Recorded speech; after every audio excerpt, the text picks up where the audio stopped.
Hello everyone, welcome you all in Learn to Teach with Dr. Minoti Srivastava. So student, जैसा कि आपको पता ही है कि हम लोग CTET की प्रिपरेशन कर रहे हैं और CTET में भी हमारा जो फोकस है वो social science and social studies पे है। उसमें भी हमने सेक्शन 3 को कंप्लीट कर लिया है और सेक्शन 2 पे हम इस समय चल रहे हैं, जिसका कि एक लेसन आपके लिए कंप्लीट हो चुका है ज्योग्राफी का। ज्योग्राफी का ही हम आज से सेकेंड चैप्टर स्टार्ट करेंगे, जो कि है the earth and the solar system. Very interesting topic and very useful. इसकी जो भी इंफॉर्मेशन है वो हम सबके लिए बहुत जरूरी है। तो चलिए स्टार्ट करते हैं अपना नया चैप्टर सेक्शन 2 से, the earth and the solar system. तो स्टूडेंट, सबसे पहले हम यही जानेंगे कि अर्थ और सोलर सिस्टम होता क्या है। अर्थ, जिसे कि हम जानते हैं जहां हम रहते हैं, पृथ्वी, लेकिन पृथ्वी जो है वो सोलर सिस्टम का एक पार्ट है। तो सबसे पहले हम ये जानते हैं कि एग्जैक्टली सोलर सिस्टम होता क्या है। तो यहाँ पे बताया जा रहा है planet earth is the home of human being. ये हम सभी को पता है कि मानव जीवन या किसी भी प्रकार के जीवन का जो ग्रह है जहाँ पे व्याप्त है जीवन, वो है अर्थ। और ये जो अर्थ है ये सोलर सिस्टम का एक पार्ट है।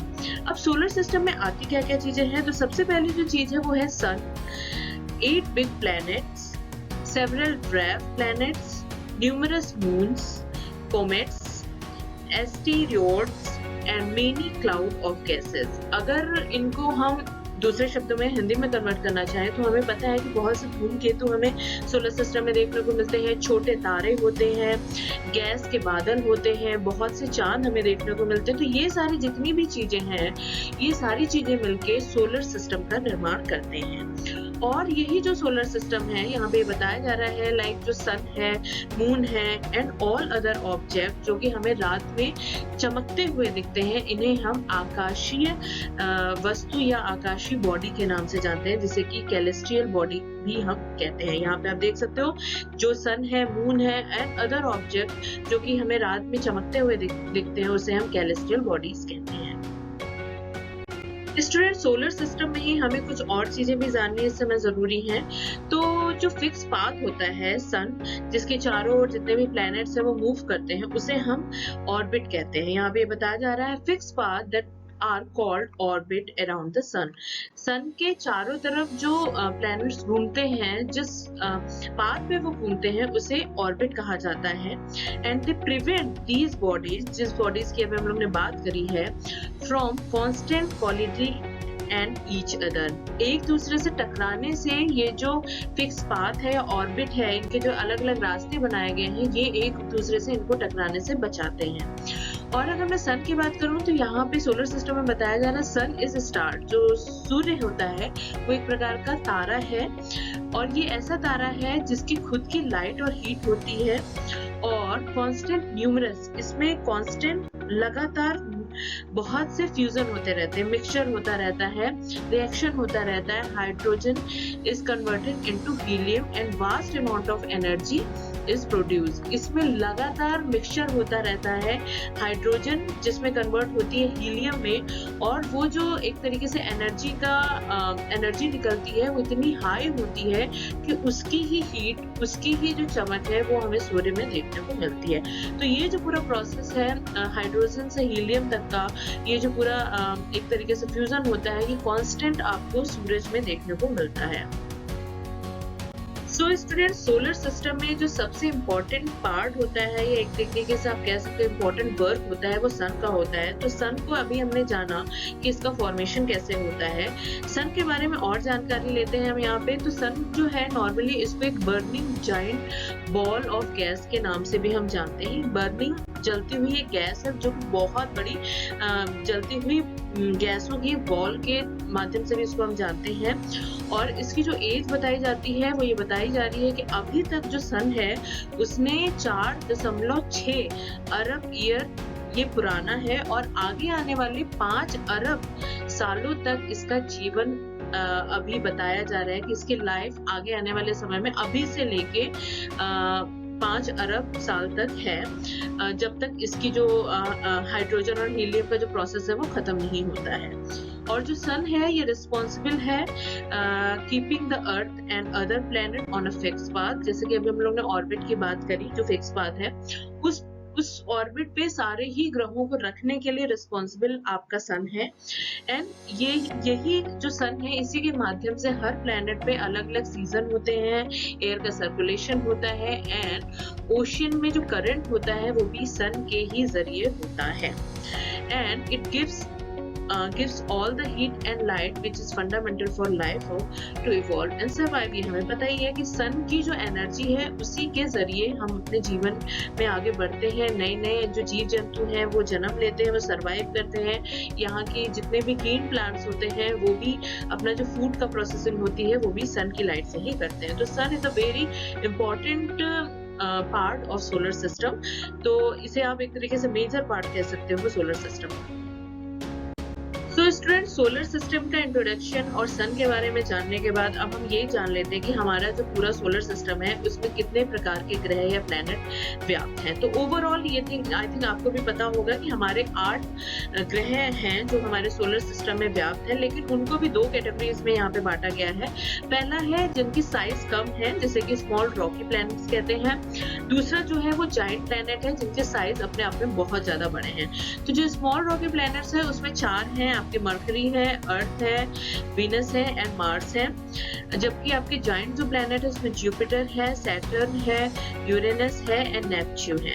तो ये ओवरऑल हमारे 8 प्लैनेट हैं सोलर सिस्टम के। आइए अब इनके बारे में थोड़ा सा जानकारी ले लेते हैं।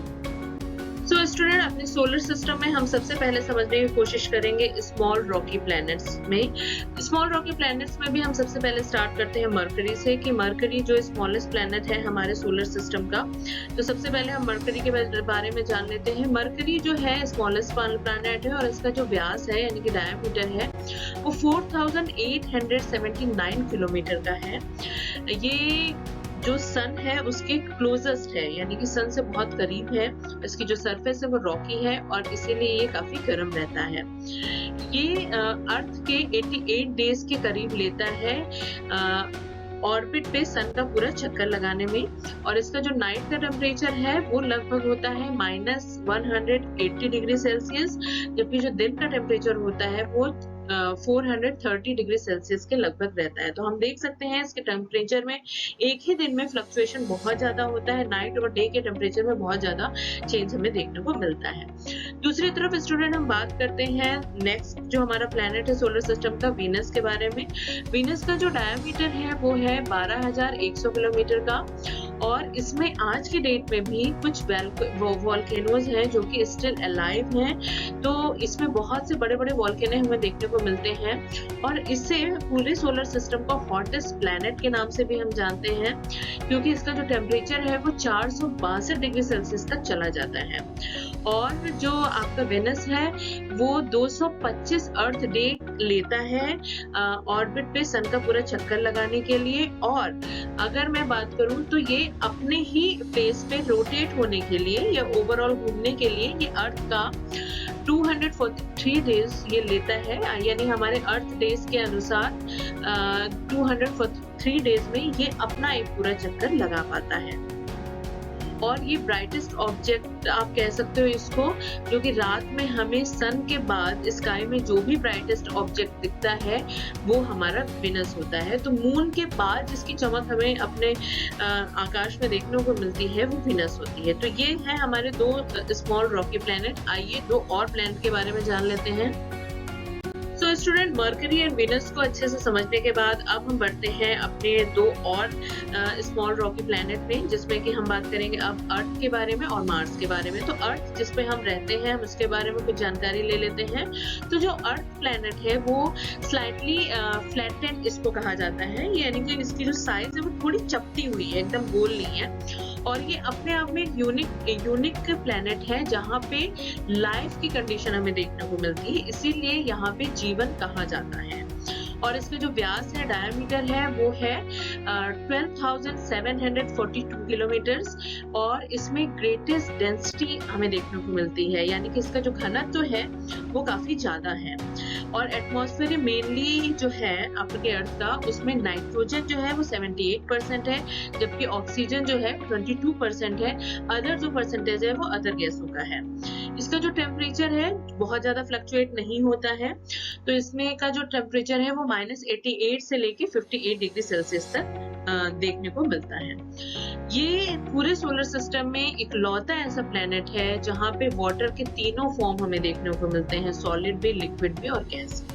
क्योंकि बर्फ भी जमती है यहाँ पे, समुद्र में लिक्विड फॉर्म में भी होता है और क्लाउड में वो गैस फॉर्म में भी होता है। तो ये पूरे सोलर सिस्टम में एक इकलौता ऐसा प्लैनेट है जहाँ पे हमें तीनों फॉर्म में वाटर देखने को मिलता है। तो ये तो हुई अर्थ की बात। अर्थ के बाद हम चलते हैं मार्स की तरफ और जानते हैं मार्स के बारे में। तो मार्स जो है वो जस्ट हाफ डायमीटर का है आपके अर्थ से, तो इसका जो डायमीटर है वो 6779 किलोमीटर का है, जैसे कि हाफ ऑफ द अर्थ कहते हैं। इसका जो टेम्परेचर है वो 125 से लेके -20 डिग्री सेल्सियस तक होता है और ये अर्थ का 678 डेज लेता है जो मार्स होता है वो ऑर्बिट पे सन का पूरा चक्कर लगाने में, और ये अपने ही रोटेशन पे के लिए ये अर्थ के 1 दिन और 40 मिनट का समय, जो हमारे अर्थ के अकॉर्डिंग 1 दिन और 40 मिनट का समय है, उतने समय में जो मार्स है वो अपने ही एक रोटेशन कर लेता है।